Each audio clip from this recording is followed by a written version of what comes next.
श्री स्वामी समर्थ. अधिक मासात जावयाला 33 अनारसे का देतात?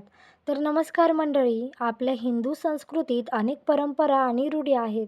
काही परंपरा आपण वर्षानुवर्ष पाळतो, पण त्यामागचं खरं कारण अनेकांना माहिती नसतं. त्यापैकीच एक म्हणजे अधिक मासात जावयाला 33 अनारसे देण्याची परंपरा. पण नेमकं 33 अनारसेच का दिले जातात? यामागचं धार्मिक आणि सांस्कृतिक महत्त्व काय आहे? चला तर मग आजच्या व्हिडिओमध्ये याच रहस्याबद्दल सविस्तर जाणून घेऊया. अधिक मास, ज्याला पुरुषोत्तम मास असंही म्हटलं जातं, हा हिंदू धर्मात अतिशय पवित्र मानला जातो. साधारणपणे दर 3 वर्षांनी हा महिना येतो. चांद्रवर्ष आणि सौरवर्ष यांमधील फरक भरून काढण्यासाठी अधिक मास येतो. हा महिना भगवान विष्णूंना समर्पित मानला जातो.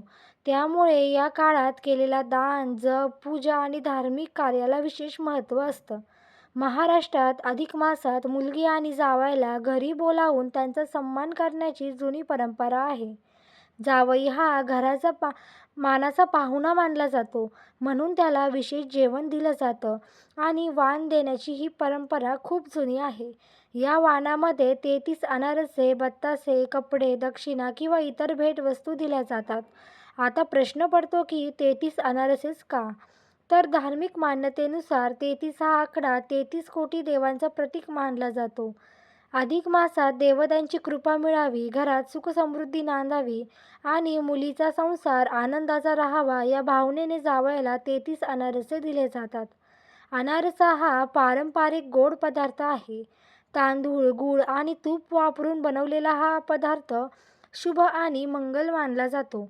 गोड पदार्थ देण्यामागे नात्यांमध्ये गोडवा कायम राहावा, प्रेम वाढावं आणि कुटुंबात आनंद राहावा अशी भावना असते.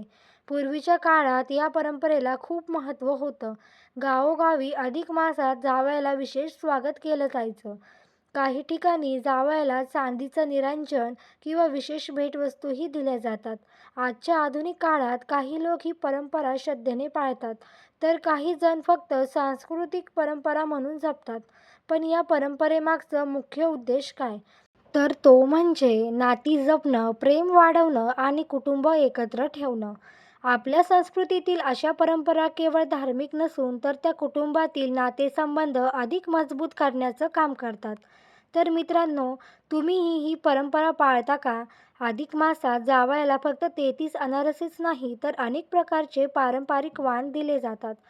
हे वाण श्रद्धा, परंपरा आणि घरच्या पद्धतीनुसार बदलतात. सामान्य जावयाला दिले जाणारे वाण म्हणजे 33 अनारसे, 33 बत्तासे, 33 केळी किंवा इतर कोणतेही फळे, लाडू, पेढे, करंज्या, चकल्या असे गोड पदार्थ, कपडे, पॅन्ट शर्ट, कुर्ता, धोतर किंवा टॉवेल टोपी, चांदीचं निरांजन किंवा वाटी, नारळ आणि दक्षिणा, तांदूळ, गहू किंवा धान्य, तूप, गूळ किंवा साखर, फुलांचा हार आणि ओवाळणी.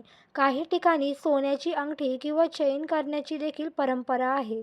या सगळ्यांमागची भावना म्हणजे जावयाचा सन्मान करणे, मुलीचा संसार सुखाचा राहावा अशी प्रार्थना करणे, घरात समृद्धी आणि आनंद राहावा अशी श्रद्धा ठेवणे. काही कुटुंबामध्ये 33 या आकड्याला विशेष महत्त्व असल्यामुळे 33 वस्तू किंवा 33 प्रमाणात काही पदार्थ देण्याची ही प्रथा आहे. अधिक मासात जावयाला काही ठिकाणी तांब्याच्या वस्तू वाण म्हणून देण्याची परंपरा आहे. तांबे हे शुभ, पवित्र आणि आरोग्यासाठी चांगलं मानलं जातं. धार्मिक मान्यतेनुसार तांबे हे शुद्धतेचं प्रतीक मानलं जातं, सकारात्मक ऊर्जा वाढवतं, पूजा आणि धार्मिक कार्यात शुभ मानलं जातं. म्हणून अधिक मासात तांब्याच्या वस्तू वाण म्हणून देणं शुभ मानलं जातं. तुमच्या घरी अधिक मासात जावयाला काय वाण दिलं जातं? आम्हाला कमेंट करून नक्की सांगा.